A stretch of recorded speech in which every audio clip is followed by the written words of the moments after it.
You're not going to get a lot of debate from people when you say that the Marvel Cinematic Universe has been maybe the single greatest success in the history of certainly film franchises, with multiple billion-dollar films, $2 billion films, and the type of popularity and success that's generated is unquestioned. However, what also won't get a lot of debate is that in recent years, at least since, Avengers Endgame, the Marvel Cinematic Universe has taken a step down.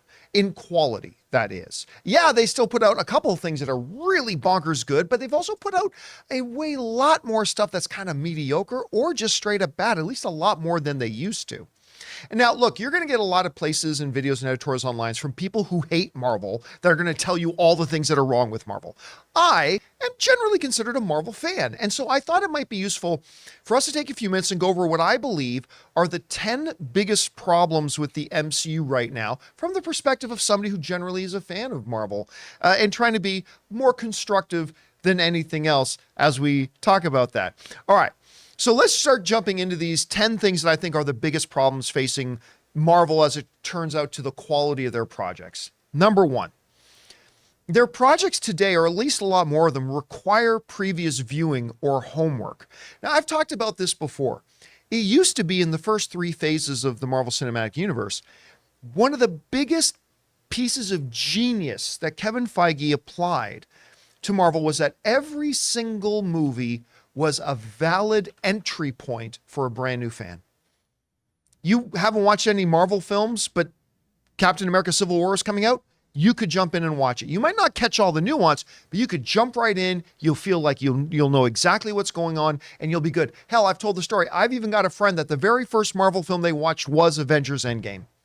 Did they get all the nuance? No, obviously they didn't, but they never once felt lost. They totally felt like they completely understood what was going on, and away they went. But that's not the case with Marvel anymore.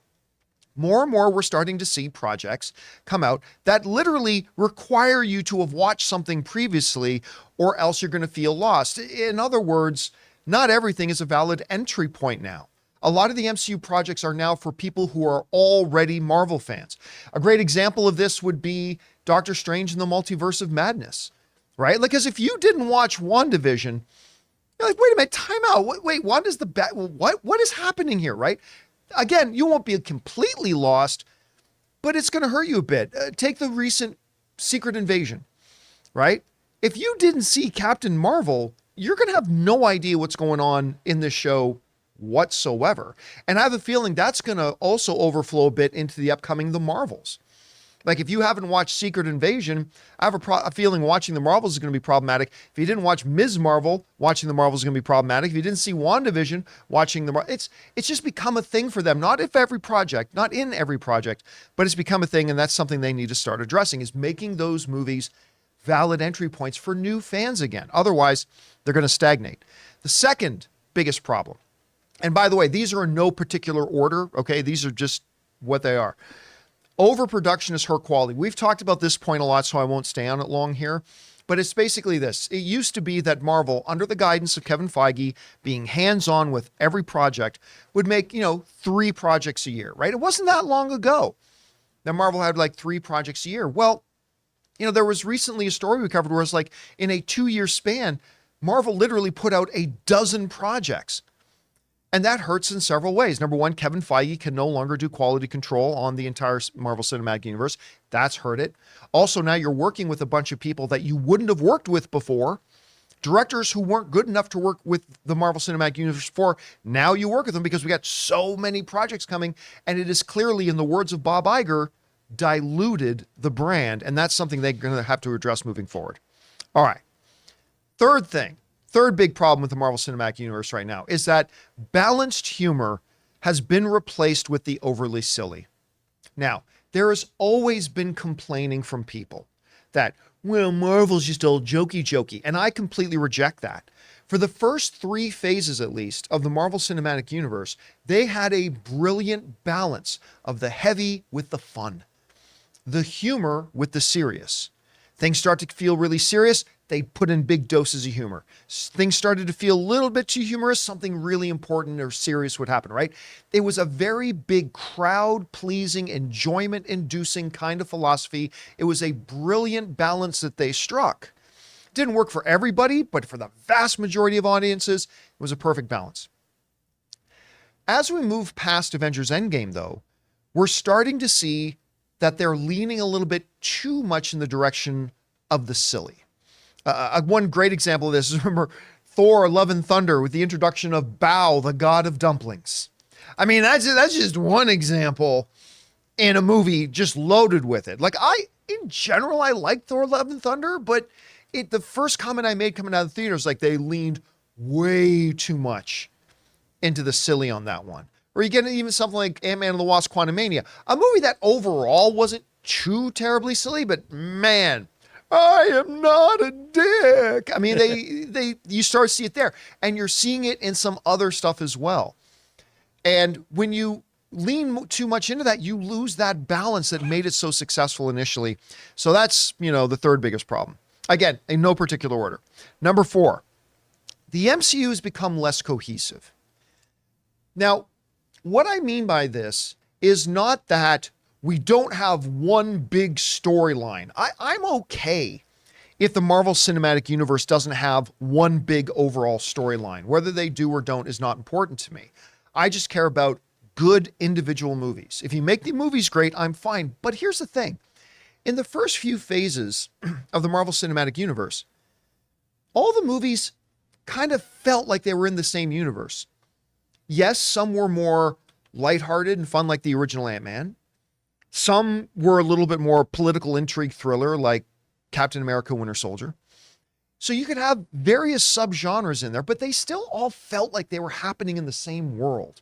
You know what I'm talking about? Whereas today in the MCU, none of the projects actually feel like they coexist in the same world. Like when you watch She-Hulk and then watch Secret Invasion, it's okay that they're two very different kinds of shows. But at its core DNA, these shows don't even feel like they inhabit the same world. Now, I'm not saying Shang-Chi needs to show up in every Marvel movie for it to feel connected. No, but I mean, it just doesn't even feel like they exist in the same reality. And that is an overall problem for them. Even on a narrative level, it's a problem. All right. The fifth big problem kind of ties into that one. Events lack in-universe impact or consequences. What I mean by that is this. Think back to the first Avengers movie. And at the climax of the first Avengers movie was the Battle of New York. It was a big thing. Not that big when you consider a lot of the other events that have happened in the MCU, but it was a big thing. And throughout phases 1, 2, and 3, you constantly got references back to the Battle of New York. And of course you would. An alien army invaded and attacked New York. And the Avengers showed up to stop it, right? It was a big global event. And it's not that every MCU project became about that event, but we were at least always made aware that the rest of the Marvel Cinematic Universe knew about that event. It was major in their world, and thus it got talked about. Today, that doesn't happen. In Eternals, we literally have, out of the ocean coming, this giant celestial being. Look at the size of that thing. Look at the size of that thing, right? It spans the circumference of the globe. How that didn't, him just coming out that far, how that didn't crack the earth in half, I'm not sure. But that is sitting there in the ocean today. And ain't never, other than a joke in a headline in a newspaper story, it is never even mentioned. You in Moon Knight had these battles of these giant Egyptian gods. And nobody mentions it anywhere. Back to Eternals, you literally had Arshem the Judge showing up, towering over the planet Earth, announcing, "I shall return to judge." Never mentioned. So again, that ties in a little bit to the previous point about the lack of a sense of cohesion. But this one thing about these major events happen and the rest of the world is completely oblivious to it, or it's completely irrelevant to the rest of the universe now. I think that's a problem as well. We want to take a moment and thank the sponsor of this video, MasterClass. Guys, as a small business owner, I am finding myself having to be in negotiations all the time, whether it's with new contractors, vendors, or even agencies that represent our company. Now, I don't like to go into these negotiations unarmed, so I found the perfect class on MasterClass, The Art of Negotiation by Chris Voss, a real-life former FBI lead hostage negotiator. Taking this class on MasterClass made me feel a lot more equipped and confident going into all these various negotiations I have to do on a regular basis. With MasterClass, you can learn from the best to become your best anytime, anywhere, and at your own pace. An annual membership starts at just $10 a month, and you get unlimited access to every instructor, thousands of online lessons, exclusive content, insight, and much more. There are over 180 classes to pick from, everything from filmmaking with Martin Scorsese all the way to cooking with the great Gordon Ramsay. In MasterClass, you will find practical lessons that you can apply to your life and work. So guys, get unlimited access to every class, and right now, as a John Campea Show listener, you can get 15% off when you go to masterclass.com/Campea. That's masterclass.com/Campea for 15% off an annual membership. masterclass.com/Campea. All right, let's move on to point number 6 in the big problems with the MCU.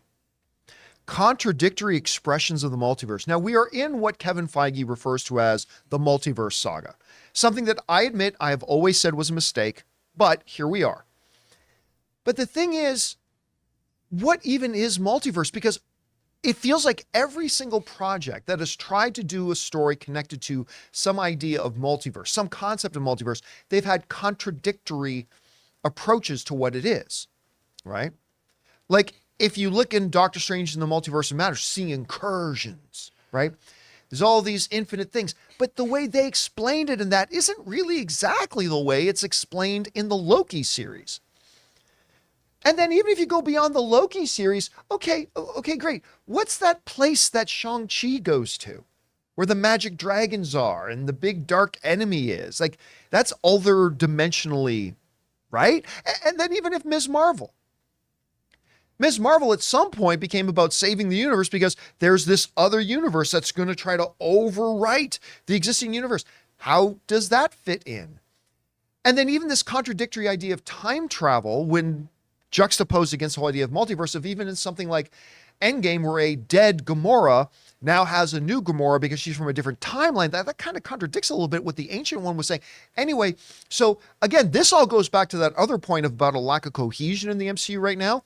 But every movie coming out with this lazy own interpretation of what multiverse even is kind of makes it even feel more disenfranchised. Anyway, let's go on to the 7th thing here. The 7th thing is this. Disney Plus shows turned out to be a quantity strategy, not a quality strategy. We all, including me, were very excited when Disney Plus was coming and we were actually going to get some MCU shows. Now, the original idea about that, when Bob Iger was still CEO originally, was that they were going to put out a couple of these things, right? Bob Chapek came in and decided, nah, we got to ramp this up. We got to have tons of stuff coming and coming quickly. He took the power out of Kevin Feige's hands. He installed new bosses over Kevin Feige. Then they got to make the decisions. And all of a sudden they were cranking out all the stuff. And it turns out, other than WandaVision, which was all sorts of spectacular, kind of like the first season of Mandalorian, right? Like Star Wars coming out of the gate on Disney Plus was awesome. The MCU coming out of the gate on Disney Plus was awesome. And I love Ms. Marvel too, but everything else has really just felt like it's there to be there. Some were okay. Some might even say were pretty good. Falcon and Winter Soldier was pretty good. Had some great moments. Loki, I think, was pretty good. Had some great moments. But overall, when you look at this huge, slush of shows and everything, it really turns out that they don't even put as much effort into those shows. They'll put up a big amount of money for TV shows, but they don't clearly put in the creative resources into those shows or really develop them enough, like the way they do with traditionally their movies. And it really just turned out that these Disney Plus Marvel shows are just there so they have Disney Marvel shows on Disney Plus. They're just there to be there. It's a quantity game, not a quality game. At least that's the way it's turned out. All right. Move on to the 8th big problem. I've mentioned this a little bit earlier in another video I did about the 5 things that Marvel can do to kind of improve the MCU right now, but there's no core characters anymore. You know, when you look back at the golden days of the MCU, the first 3 phases, while there were a lot of characters running around, you had your core characters, right? Always at the heart of it was Steve and Tony. They were the heart and soul of it. But then you also had another key core character in Thor. To a degree, Black Widow was like running around in tons of the movies and projects like that. Hulk to a degree. But there you had your core characters, your faces, if you will, of the MCU. The faces that when the average fan thought of the MCU at its heart, when other characters in the MCU would think about their world, they're thinking Iron Man, they're thinking Captain America, and to a degree Thor and stuff like that too. Not that other characters weren't vital and important, of course they were, but you had your identity. You had the face, you had the heart, and you had the soul of the MCU there. And right now, there is none of that in the MCU. In the years that have passed since Avengers Endgame, we simply don't have that anymore. And that also ties in back to that one point earlier about it seems like there's a lack of cohesion. There's no true identity. There's no true face of the MCU right now. And they've had years to develop it and they haven't. All right, let's move on to number 9. This kind of ties in with number 8 a little bit. Number 9 is that they have a rapid deployment of new character cameos. One on its own is not an issue.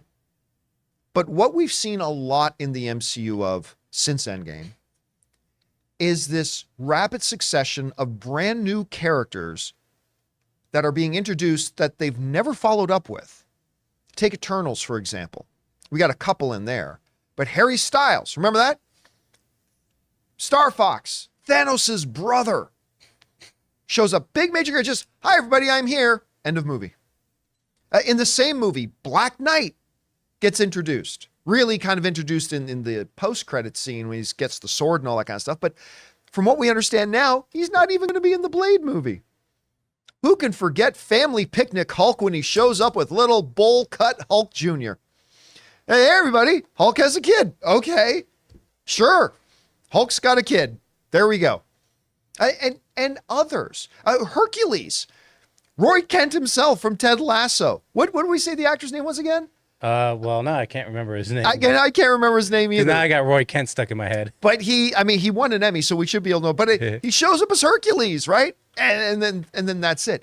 And they just started throwing this slosh of these cameo characters at us, and we haven't seen any of them get followed up on, right? And now, granted, maybe they need a few more years to get around to that, but it just seems like we're throwing another one at us, and another one, and another one, and another one. And I'm sounding like DJ Khaled now, and another one, but it just kept going and going and going. And it's Brett Goldstein. Brett Goldstein, thank you. Emmy Award-winning Brett Goldstein. All right, then we move on to number 10, which kind of ties into that. Ever since Endgame, they have prioritized introducing new characters over deepening existing ones. What have we had since Endgame? We've had a lot of movies and a lot of projects, and most of them are just throwing every new character they can think of thrown at us. Ms. Marvel. I loved the Ms. Marvel show, but okay, throwing us Ms. Marvel at us, throwing Moon Knight at us, Yelena, Shang-Chi. We've got Agatha is coming, but on and on and on and on. Mm-hmm. All these things, even in Secret Invasion, while Nick Fury was at the heart of it, now we got God Kia. I mean, they've really prioritized just start throwing all these new characters. You know what it reminds me of? And I'm not going to go on a rant about it, I promise.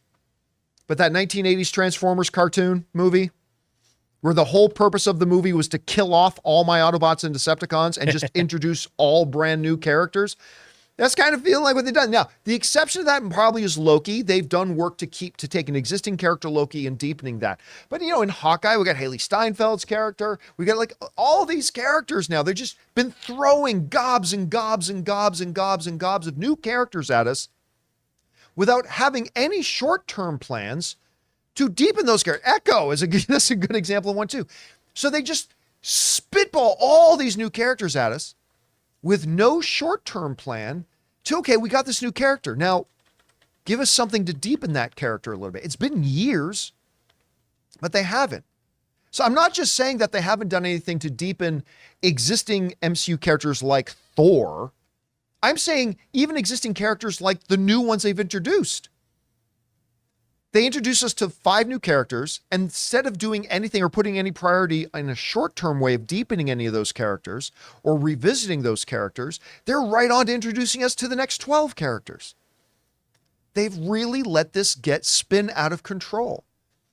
And so again, here are the 10 things that I think they are really struggling with right now. The 10 biggest problems with the MCU right now are: projects require previous viewing or homework. Overproduction has hurt their quality. Balanced humor has been replaced by overly silly. The MCU has become less cohesive. Events lack in-universe impact or consequences. Contradictory expressions of the multiverse. Disney Plus shows turned out to be a quantity strategy, not a quality strategy. No core characters. Rapid deployment of new character cameos. And a prioritized introducing new characters over deepening existing ones. Now, look, some other people might say some surface things like, well, the visual effects haven't been as good.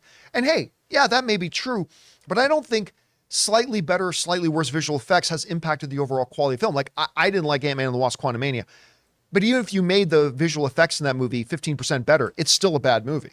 So I didn't include something like the visual effects or things like that. There are other problems, but I think these are the core essential problems that they're facing right now.